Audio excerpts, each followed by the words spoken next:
How to soften masks in Fusion in DaVinci Resolve. To begin, I added a video to my timeline and I want to add a mask around this flower and soften it. Move the playhead above your video, select your video, and open up the Fusion page. Drag a color corrector node after the media in and release it when the line turns blue.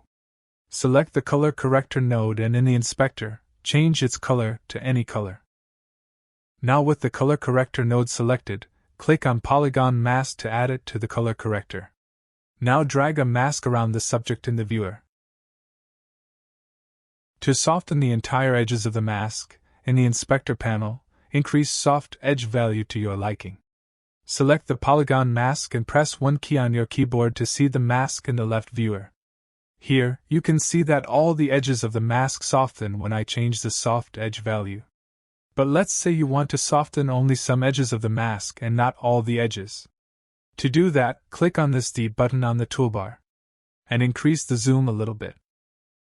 Now we have two paths around the subject.